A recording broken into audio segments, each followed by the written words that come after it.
교회의 정체성은 예수 그리스도를 머리로 하는 하나됨에 있습니다. 하지만 고린도 교회는 하나되지 못하는 모습을 보였죠. 심지어 그때 당시에 가장 중요하게 여겼던 식사, 바로 만찬 자리에서까지 자신의 모습을 드러내려고 했을 뿐 함께 신앙생활하는 형제 자매를 생각하지 않았던 것입니다. 그래서 사도 바울은 고린도 교회 성도들에게 그런 모습은 오히려 세상에 판단받는 모습이라고 질책합니다. 그렇다면 고린도 교회 안에는 왜 이러한 문제들이 발생하게 되었을까요? 박영선 목사님의 교회라는 책을 보면 이 이유에 대해서 이렇게 설명을 하고 있습니다. 모이는 것에만 열심을 다했지 왜 모여야 하는지 몰랐기 때문이다. 그렇다면 교회는 왜 모여야 할까요? 그것은 하나님을 사랑하고 형제를 사랑하고 더 나아가 이웃을 사랑하기 위해 모이는 것입니다. 그리고 바로 이것이 교회의 정체성입니다. 흔히 우리는 하나님의 법과 세상의 법을 나누어서 생각합니다. 하지만 세상을 창조하신 분은 하나님이시기에 원래 세상의 법은 하나님의 법입니다. 하나님의 법은 생명을 창조하고 생명을 풍성하게 하는 법입니다. 그리고 그 법은 오직 하나님의 사랑 안에서만 가능하게 되죠. 하나님은 이 세상에 죄가 있기 전 이 법을 아담과 하와에게 주셨습니다. 그리고 창세기 1장 28절의 말씀처럼 하나님의 법으로 세상을 다스리라고 말씀하셨습니다.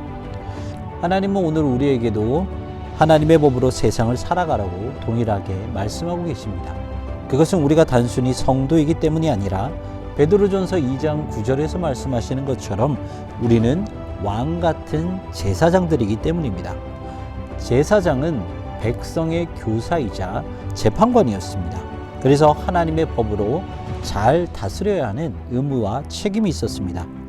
그래서 제사장의 신분을 가진 우리 역시 하나님의 법으로 세상을 살아가야 할 책임과 의무가 있습니다. 그리고 이것이 바로 교회의 참된 정체성이라는 것입니다. 우리는 하나님이 부르신 교회입니다. 그리고 교회로서 하나님의 사랑 안에 머물며 형제를 사랑하고 더 나아가 이웃을 사랑해야 합니다. 그렇다면 이렇게 하나님의 법대로 살아가기 위해서는 우리는 어떻게 해야 할까요? 먼저 하나님의 법인 말씀을 잘 알아야 합니다. 세상에는 질서가 있습니다. 그리고 그 질서를 바로잡기 위한 법이라는 것이 존재하고 그 법을 집행하는 변호사와 판사가 있습니다. 이분들은 이미 변호사와 판사라는 자리에 올랐음에도 불구하고 올바른 판단을 위해 끊임없이 공부합니다. 우리도 마찬가지입니다. 하나님의 법대로 살아가기 위해서는 끊임없이 하나님의 법인 하나님의 말씀을 공부해야 한다는 것입니다. 그리고 또한 우리는 하나님의 마음을 알기 위해 열심히 기도해야 합니다. 하나님의 말씀을 알아도 하나님의 마음에 대해서 모른다면 결국 하나님의 사랑을 전하지 못하고 생명을 풍성하게 만드는 일에도 참여하지 못하기 때문입니다. 사랑하는 친구들, 교회의 정체성은 이 땅에 하나님의 법을 선포하고 또 그렇게 살아가는 것입니다. 그것은 하나님의 마음으로 사랑하고 함께 신앙생활하는 형제자매들 뿐만 아니라 이웃을 사랑하는 것까지 나아가는 것입니다. 그렇게 되면 교회로 세워진 여러분은 세상에 영향력 있는 사람으로 거듭나게 될 것이고, 그리고 여러분들을 통해 이 땅 가운데 하나님의 나라가 세워질 것입니다.